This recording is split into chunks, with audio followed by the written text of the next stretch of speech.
On Giants.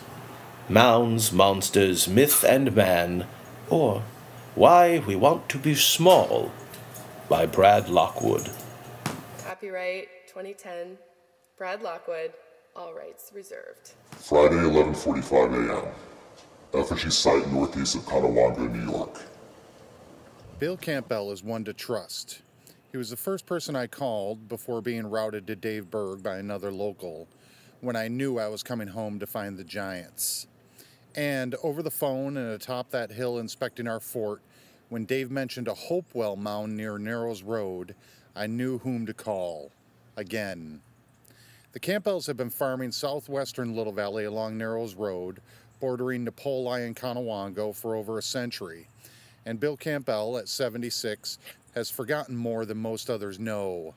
Local history, the land, you name it, this farmer has a view, stark, simple, and supported.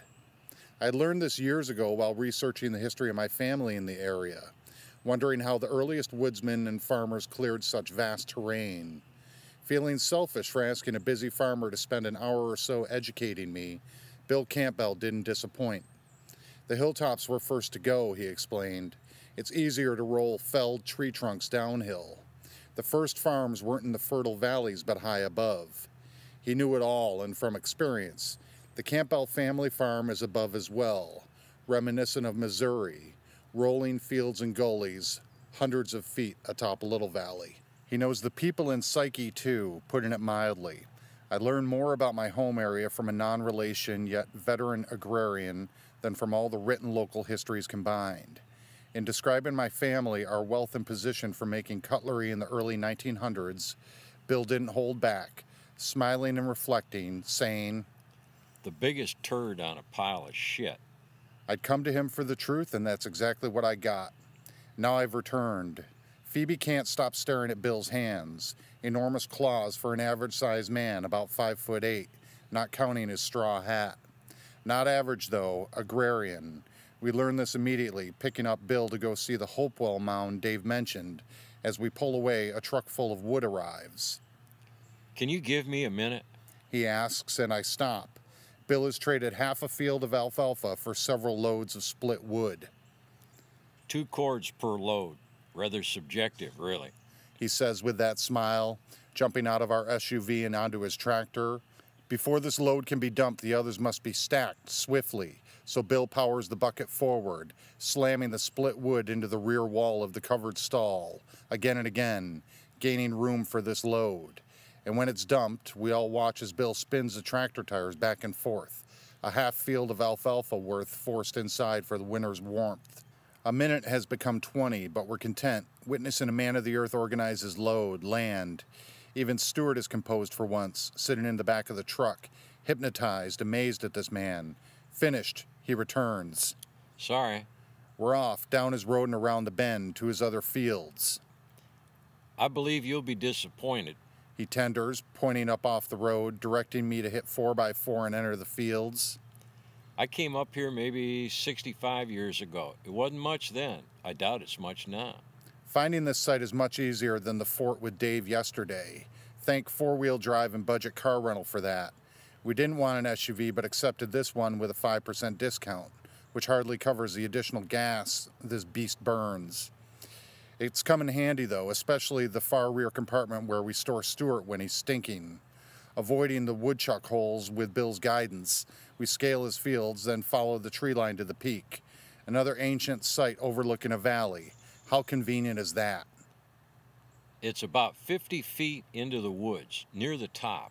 Bill instructs, slipping into the thicket with us, following. Branches and briars don't bother him, and he seems to glide through, already a dozen steps ahead as we struggle to free ourselves, Stewart included, scraping through a blackberry bush. Then, "Here it is, just like I remembered." Already, mercifully, we're here, far easier than finding that fort. But what is this?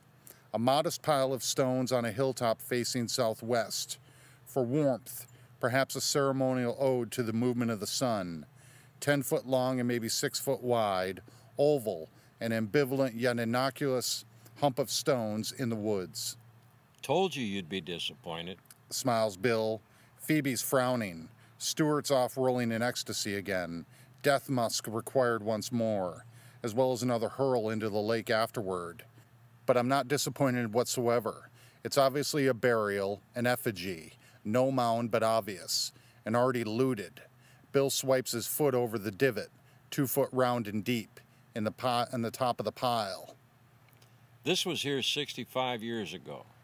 It's filled in a bit, leaves, dirt, but somebody's got into this a long time ago.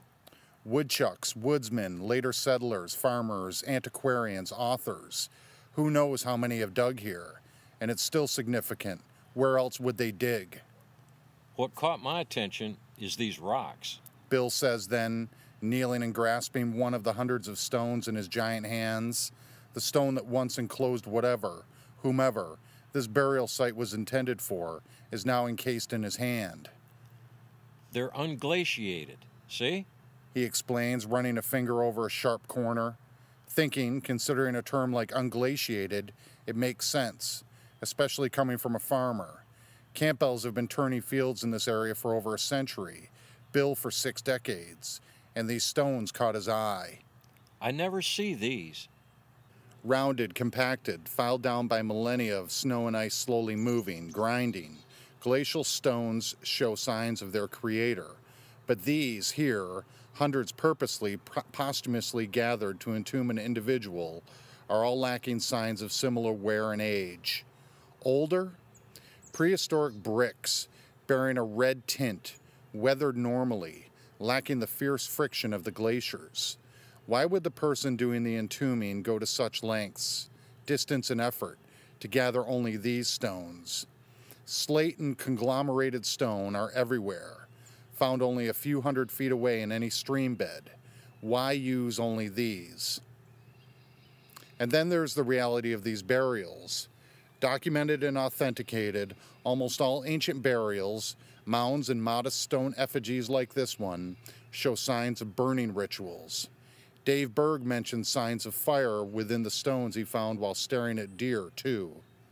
Start with land, dig a hole a few feet deep, place the body within, normally defleshed, only bones are ever found, and a thin layer of covering, clay and or stones. Some effigies even have a layer of cremated bones atop a whole skeleton. Then set a fire.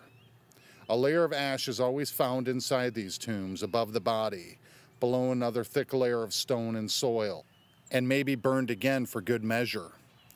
Either to seal or celebrate, commemorate, the use of fire in burial rituals are found around the world, as is the use of ochre, a mineral oxide of iron and pigment placed directly onto the bones, staining them red. Footnote. Virtually all accounts of excavations from western New York to Mississippi include burning rituals. Many also include other bones, cremated and layered atop a whole skeleton. Lying prone or sitting upright, the whole skeletons vary in placement, while the use of ochre and fire remain consistent. In Siberia, South Africa, England, and throughout the New World. Maybe that's what gives these unglaciated stones their tint. The result is a solid chamber, seared earth and stone, elaborately protecting the departed, yet marking their resting place for eternity. Again, why? To make a formal declaration that these were their ancestral lands?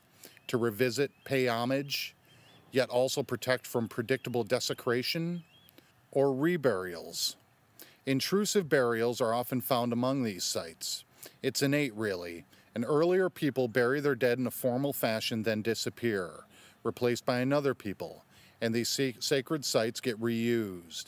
It's not unusual to find 2 or more skeletons inside, the original interred individual deep below, center, and then other skeletons shallower, off-center. Centuries younger, recurring, more recent inhabitants reuse these sites. The same stones meticulously removed as another skeleton was interred. Then the stones returned. Ironically, in their acknowledgement of death, the need to honor and bury another, these later trespassers unintentionally tricked many later looters. Thinking they'd found the original honorary, grave robbers in the 18th and 19th century often quit digging, after finding the first skeleton, leaving other